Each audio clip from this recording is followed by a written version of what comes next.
টনকে ton বালি আসা শুরু। যেসব বালি কিনতে আগে প্রায় ৮,০০০ টাকা খরচ হতো, এখন তা মাত্র ১৫০০ টাকা দরে পৌঁছে যাচ্ছে আবাস উপভোক্তাদের ঘরে ঘরে। আবাস যোজনার উপভোক্তাদের সস্তায় বালি দেব, যেভাবেই হোক এই ব্যবস্থা জেলা প্রশাসনের অধীনে করতে হবে। রাজ্যের উচ্চশিক্ষামন্ত্রী জগন্নাথ চট্টোপাধ্যায়ের প্রতিশ্রুতি অনুযায়ী সিউড়ি ১ ও রাজনগর ব্লকে এই পাইলট প্রজেক্ট শুরু হয়েছে, আর এর ফলে খুশি সাধারণ মানুষ। সাধারণ মানুষের জন্য খুবই ভালো খবর।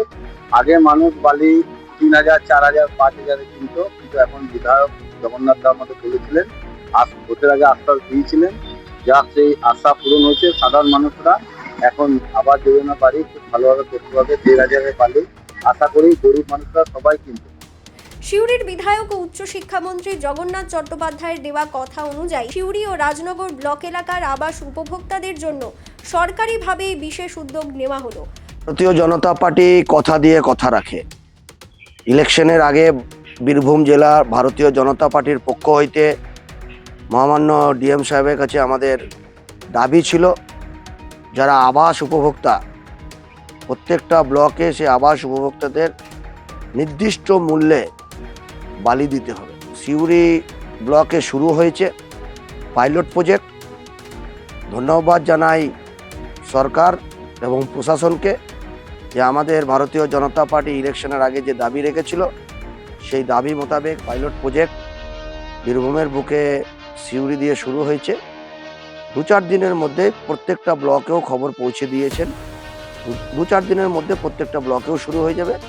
যারা আবাসে যারা বাড়ি পেয়েছেন, তারা আজকে ৮,০০০, ১০,০০০ মূল্যের ট্র্যাক্টর পিছু বালি কেনার জন্য তারা বাড়ি করতে পারতেন না। ভারতীয় জনতা পার্টির উদ্যোগে আজ থেকে ১৫০০ টাকা মূল্যের আবাস উপভোক্তারা বাড়ি পাবেন। তো তার জন্য সংশ্লিষ্ট বিডিওর কাছে তাদের লিস্ট যাবে এবং ওনাদেরকেও আগ্রহ করছি, আপনারা সরকারি সিস্টেম অনুযায়ী এবং যে ১৫০০ টাকা মূল্যের ধার্য করেছেন সরকার, সেইভাবে আপনারা বালি যারা আবাস উপভোক্তারা আছেন তারা সেইভাবেই বালি কিনুন। প্রশাসন সূত্রে জানা গিয়েছে, খোলা বাজারে যে বালি কিনতে প্রায় ৮,০০০ টাকা লাগছিল, এখন সমস্ত নথি খতিয়ে দেখে ১০০ CFT বালি দেওয়া হবে মাত্র ১৫০০ টাকায়। তবে এই বালি বন্টন নিয়ে যাতে কোনো রকম জালিয়াতি বা কালোবাজারি না হয়, তার জন্য কড়া ব্যবস্থা নিয়েছে বীরভূম জেলা প্রশাসন। এর জন্য আবাসের উপভোক্তাদের আগে সমস্ত প্রয়োজনীয় নথিসহ স্থানীয় বিডিওর কাছে আবেদন জানাতে হবে। সেই নথি খতিয়ে দেখে বালি দেওয়ার সরকারি চালান তৈরি করা হবে, যার ১ কপি চালান চলে যাবে স্থানীয় থানার কাছেও। বালির চড়া দামের জন্য অনেক আবাস উপভোক্তা ঘর থেকে তৈরি করতে পারছিলেন না। সরকারিভাবে এত কম দামে বালি পাওয়ার খবরে স্বাভাবিকভাবেই খুশি উপভোক্তারা। অনেক সুবিধা হবে। যারা ধরুন যা বাড়ি পাচ্ছে সরকার থেকে, হ্যাঁ, তাদের তো অ্যামাউন্টটা অনেক কম। সেই অনুযায়ী যদি যে বাড়িটা ধরুন ৫,০০০ টাকা, ৫,৫০০ টাকা, ৬,০০০ টাকা কিনতেও ছিল, সেখানে তো ওরা বালি কিনবে না, পাথর কিনবে না, ইট কিনবে না। সেই অনুযায়ী বালি যখন দাম কমে গেছে, এটা গরিব মানুষের জন্য অনেক সুবিধা।